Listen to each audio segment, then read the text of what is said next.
पश्चिम बंगाल में एसआईआर को लेकर सुप्रीम कोर्ट के बड़े फैसले के बाद जहां एक तरफ राहत की खबर आई है, वहीं दूसरी तरफ एक बड़ा सवाल अब भी बना हुआ है। आखिर कितने डिलीटेड वोटर इस बार सच में वोट दे पाएंगे?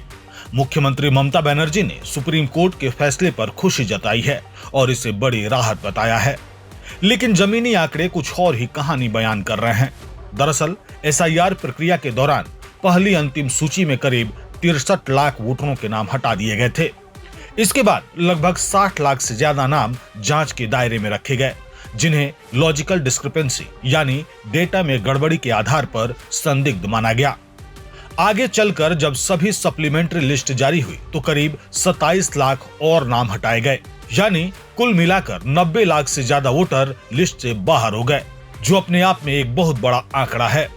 इसी बीच सुप्रीम कोर्ट ऑफ इंडिया ने संविधान के आर्टिकल 142 का इस्तेमाल करते हुए बड़ा आदेश दिया कि अगर किसी वोटर का नाम ट्रिब्यूनल में सही साबित हो जाता है तो वह वोट डाल सकता है। इस फैसले से उम्मीद जगी, लेकिन असली चुनौती अब भी बाकी है।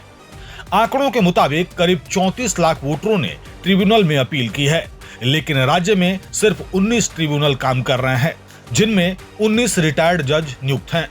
हर ट्रिब्यूनल रोज औसतन 10 मामलों का निपटारा कर रहा है, यानी पूरे राज्य में एक दिन में कुल मिलाकर करीब 190 मामलों का ही फैसला हो पा रहा है।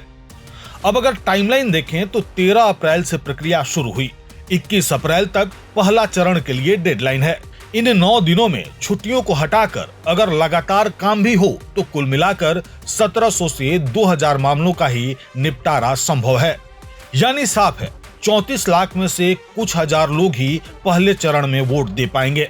बाकी लाखों वोटरों के लिए अब भी अनिश्चितता बनी हुई है। यही वजह है कि सुप्रीम कोर्ट के आदेश के बावजूद ग्राउंड रियलिटी में बहुत कम लोगों को ही इसका फायदा मिल पाएगा। अब बड़ा सवाल यही है, क्या यह फैसला वास्तव में राहत देगा या फिर सिर्फ उम्मीद बनकर रह जाएगा?